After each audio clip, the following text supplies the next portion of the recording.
السلام علیکم۔ برسی سے قبل افغان خواتین نے حقوق کے ضائع ہونے پر خوف اور مایوسی کا اظہار کیا ہے۔ مٹھی بھر چھوٹے مظاہرے کر رہے ہیں، جن میں سے کئی کے چہرے ماسک سے ڈھکے ہوئے ہیں۔ لیکن افغانوں نے طالبان کے اقتدار پر قبضے کے بعد سے معاشی اور انسانی بحران پر تشویش کا اظہار کیا، کیونکہ امداد بند ہو گئی اور پابندیاں عائد کر دی گئیں۔ کسان راحت اللہ عزیزی نے AFP کو بتایا کہ وہ اپنی فصلوں سے روزی کماتے تھے، لیکن اب ان کے پاس کھانے کے لیے کافی ہے۔ تاہم انہوں نے اس بات پر راحت کا اظہار کیا کہ سیکیورٹی کی صورتحال بہتر ہے، یہ نوٹ کرتے ہوئے کہ اب وہ لوٹ مار کے خوف کے بغیر رات کو آزادانہ سفر کر سکتے ہیں۔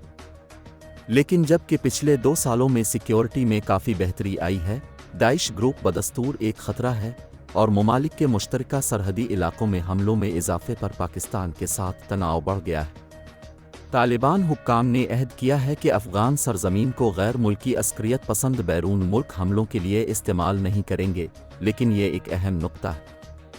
لیکن جب کہ کچھ افغان لڑائی اور طالبان کی حکومت کے خاتمے کا جشن مناتے ہیں، دوسرے اسے ایک سنگین سالگرہ کے طور پر دیکھتے ہیں۔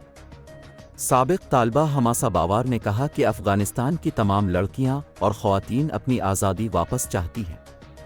ویسٹ بینک، اسرائیلی فوجیوں نے منگل کے روز مقبوضہ مغربی کنارے میں 2 فلسطینیوں کو ہلاک کر دیا۔ فلسطینی وزارت صحت نے بتایا کہ جیریکو کے علاقے میں مہینوں کے دوران پہلی ہلاکت خیز چھاپہ مار کارروائی میں وزارت صحت نے کہا کہ 16 سالہ قصے عمر سلیمان البلجی اور 25 سالہ محمد ربی نجوم کو اسرائیلی فورسز نے آج صبح سویرے جیریکو پر حملے کے دوران سینے میں گولی ماری۔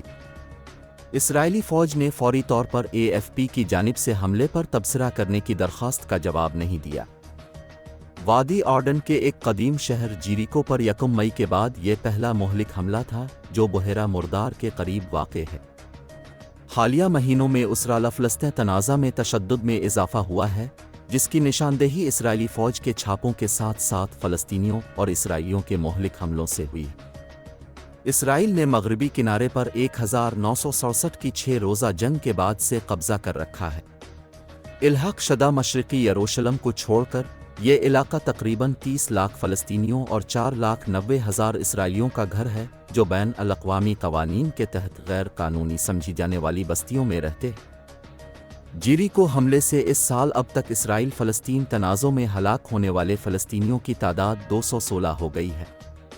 دونوں اطراف کے سرکاری ذرائع سے مرتب کیے گئے AFP کے اعداد و شمار کے مطابق تقریباً 28 اسرائیلی، 1 یوکرینی اور 1 اطالوی بھی مارا گیا ہے۔ بیروت، شام کے دارالحکومت کے شمال مشرق میں منگل کو ایک دھماکہ خیز مواد کے ڈپو سے ٹکرا گیا جس سے جانی نقصان ہوا، ایک جنگی مانیٹرنگ نے کہا۔ اسی طرح کے دھماکے کے 2 دن بعد ایران نواز گروپوں سے تعلق رکھنے والے گوداموں کو نشانہ بنایا گیا۔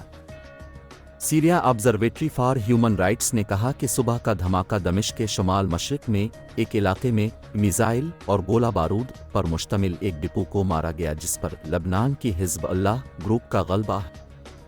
شام کے اندر ذرائع کا وسیع نیٹ ورک رکھنے والے برطانیہ میں مقیم مانیٹر نے الرحابہ قصبے کے قریب ہونے والے دھماکے میں ہلاکتوں کی غیر متعینہ تعداد کی اطلاع دی۔ فوری طور پر دھماکے کی وجہ واضح نہیں ہو سکی۔